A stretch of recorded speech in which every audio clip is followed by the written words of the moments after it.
This is Randy Finney with Right Side of the Chart, and this is a weekly market wrap for Friday, December 7th, 2018. A couple things I want to point out. We did have some pretty sharp movement in the markets today, so I think this video will be relatively quick, but I'm going to go through there and hit on some of the key points that things that I'm watching right now. Let's start out with this weekly chart of SPY, and this is the S&P 500 tracking ETF, and again, these are weekly candlesticks. What stands out is this big bearish candlestick, a big bearish engulfing. Engulfed the previous week's candle, actually engulfed the last few, actually almost the entire, all the bodies on these candles. So that's, like I said, that's a pretty ugly candle. Just to recap what happened this week, we had a big pop on Monday based on the G20 summit and some positive trade talks, rhetoric, and of course that was faded Monday. We all know what happened then. And the market just continued to come under selling pressure throughout the week. We had a couple bounces here and there, but overall, very bad week. You can really you have to chalk that up to being nothing but bearish. One thing I'll point out, and I'm gonna, I'll show both sides of really the coin here, if you will. But you have a big red bearish candles. They usually come at the end of a correction. You had a big candle here when that correction ended, and then you had a rally for a couple of weeks there. And then you had another big red candle. And although that second one didn't mark the end of that second correction earlier in the year, it did come. The second correction came shortly thereafter, right below the body, and that candle was about as big as this one. So take that for what it's worth. Again, this one was a little bit different because it engulfed all the recent price action. But what we have here, 261, give or take, that's a pretty decent support level. Why have I highlighted that level? Because that pretty much capped all the pullbacks. Now, there's some intra-week breaks, but if you look at the body on most of these candles, the body and or the candlestick wicks, or I should say tails down there, the shadows, they're all touching that level. So this is a pretty important support level. So you can look at it this way. The markets have closed down on, give or take, and there's a support range. We have those, those reaction lows from early in the year, earlier are quite lower, but that's that. So quite bearish if we do break that. I have the S&P 500 on just about all the trend lines I have well below trend and have for weeks now, really back since this whole thing started back in October. The S&P 500 is below trend. And one other thing before I leave this particular chart, I want to show you, speaking of trends, one of my favorite trend indicators, and I can use this same trend indicator on intraday charts from the 60-minute time frame, daily, all the way out to these weekly time frames, and that would be the very simple but effective trend indicator looking at the signal line on the PPO. Here's a PPO, very close cousin to the MACD. I do like the PPO better on daily and weekly time frames. And I like to use a signal line, which is the white line, as a trend indicator. It's the last of the two to cross, and what I'm referring to is a zero line. So you have this dotted line here at the zero level, and you can see this is the entire bull market here in the S&P 500, and we've had just a couple really big corrections. We had one back here in 2011.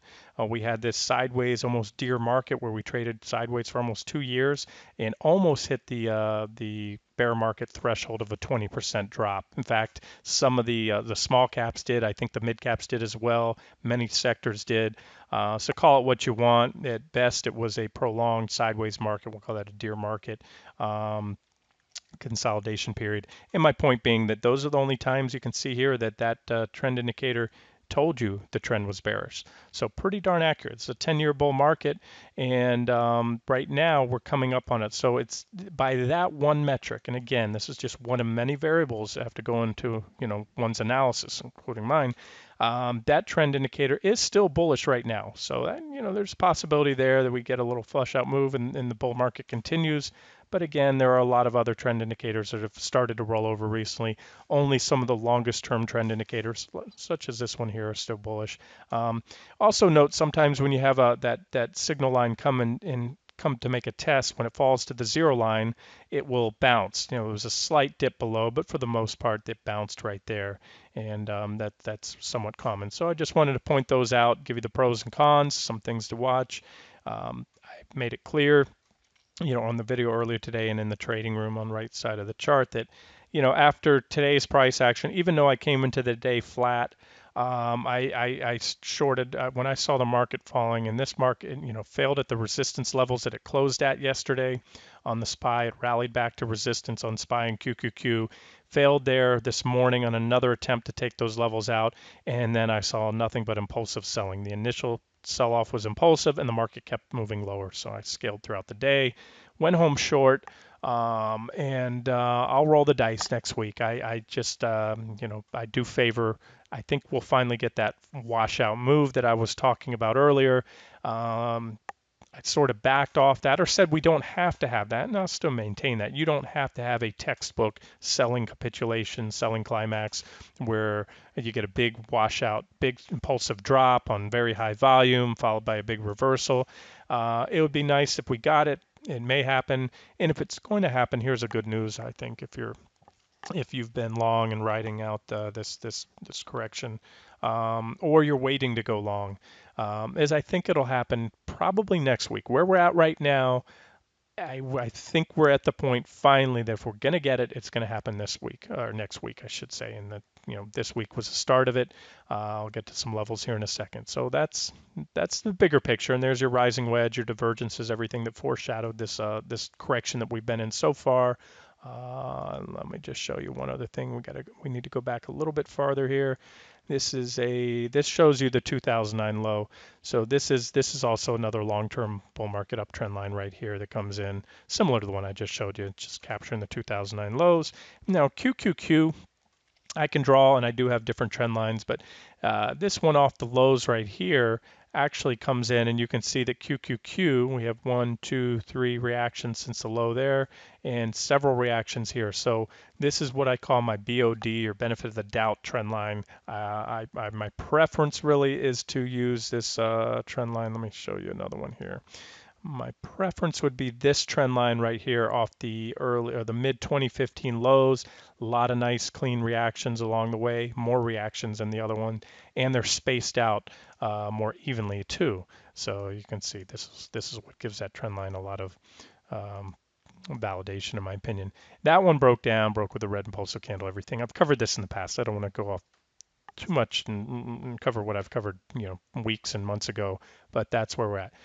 So a big red candle you can see in QQQ, big red weekly engulfing candle, or close to it. Yeah, it probably came right about the bottom of that previous one, so it has engulfed it. And then let's just zoom down to the daily charts, and we'll wrap it up with the 60-minute charts. So today we have a death cross. I like to use EMAs. Some people use SMAs. EMA means exponential moving average. It's just a faster moving average. They calculate it. They'll react a little quicker than the simple moving averages. You can read up on the two and how the calculations work. Either way, the SMAs are probably close behind. But now we had that death cross by just a hair. And what I'm referring to is the 50-day and the 200. Those are well-watched EMA pairs. And in the past, you can pull a 20+ year, chart on the Nasdaq 100 or even SPY, and you'll see some pretty reliable history. Not perfect, but when you get these death crosses, they can signal a significant trend change, intermediate and possibly a longer-term trend change. So to recap what happened, we popped above it Monday. At the time, I said don't put too much into that. That's common. We've been trading with volatile. I showed you 2007. The same thing happened right before the bull market ended in 2007. After the top was already in, they recovered it and then gave it back up. So take it for what it's worth. But you can see after we went above there, very impulsive rejection after that. So we were above it for one day. Put in this almost hammer type candle, big red candle there, got us right back below there, and we're well below those now. And as of today, now only by the slightest margin, when I put the crosshairs up, if you look at the box to the left, you can see the EMA values. The 50-day EMA closed at a value of 171.21. That's the price of QQQ. Or I'm sorry, that's the value on the QQQ scale where the EMA is. That's what that means. So we closed at 170.21. The 200-day was at 170.22. So by exactly 1 penny, we have that death cross. I don't want to make too much of it, but we'll see what happens next week. It might be talked about. The SPY didn't do it. The SPY came very close. But so those are some of the developments I wanted to point out. Everything else I already mentioned. We had a divergent low already, and we did get a nice rally off that divergent low. Certainly a tradable rally there. I can't remember if that was 10% or 8%, whatever it was. Let's see. It was about 10% rally. So definitely a tradable bounce. And now we've faded most of that already. Now, as I've been saying, we can come back down. We can certainly make another low and still keep those divergences intact. So that would look something like this. And this is what I favor. Come on down next week, undercut the recent lows, make everybody happy by coming back and testing whether we undercut or reverse on or around or even slightly above, come back and make a test of those earlier lows. That would be the ideal scenario. There's always a possibility there's something bigger brewing in the markets and we have a much larger correction. So don't go diving in with both fists. And once we hit those lows, covering all your shorts if you are short, and then loading the boat in longs. You have to be careful. Well, take a look at the charts next week, and if it looks like we can dip our toes in the water again on the long side, maybe we'll start scaling in for members of the site. I will, over the weekend, I'm going to start building a wish list of longs in case we get that washout move, because if it is a washout move, usually those are very quick. You've got to close your shorts pretty quick. Can't stay too late to the party. And likewise, if you have a wish list of longs that you've been waiting to buy, and we have a quick reversal like we did back here, just being a few days late can make the difference of 10% or more on the stocks that you want to buy. So we'll try to get all our ducks lined up in a row this week. And again, this is my preferred and ideal scenario here. I probably shouldn't have that arrow going so high. Once we're below these two, if we get a death cross, chances are we may not make it much beyond those moving averages. They may continue to act as resistance as they come on down. So we'll have to talk about bounce targets if and when that comes. Right now I'm looking this way. I'm looking down, but anything's possible. Again, I want to show you the levels here. So let's just look at SPY daily, and then we'll go to the 60-minute charts and we'll wrap it up. All right, here's a daily chart on the SPY. You can see my divergence lines here. I have them drawn out down here, and what that's doing is just giving us the potential for that one washout move would look something like this. This line here is a support line that I have drawn, but this would be a divergence line, something like this. Here's your lows back here from earlier in the year, come down somewhere in that range and then reverse, put in nice bullish divergence. It almost looks too pretty and too easy. I'm always suspicious if something looks too easy, but you can second guess the stuff all day long. So far, this is how everything's playing out. So let's just say that's my preferred scenario right now, especially based on what happened this week. That was very bearish price action there. So I showed you on the weekly chart, SPY was at support. You can see it here. We'll get down to the 60-minute chart in a second, but you essentially have so far a triple bottom, 1, 2, 3. And I know there's a couple candles, but I'm talking those were in back to back. Those are a cluster of candles, so I consider that for all intents and purposes one test of that level, second test, and now a third test. And again, I believe I said it in the video earlier today. I think the next test of this level cracks it, meaning we don't have a meaningful bounce or rally off that level like we did previously. That's what I mean by that. So that's what I'm looking at next week. I'm looking at the PPO, which is a momentum indicator pointing straight down, poised to make a bearish crossover. I'm looking at the RSI, also a momentum indicator pointing straight down. And so that scenario would give us something like this, and big flush out move.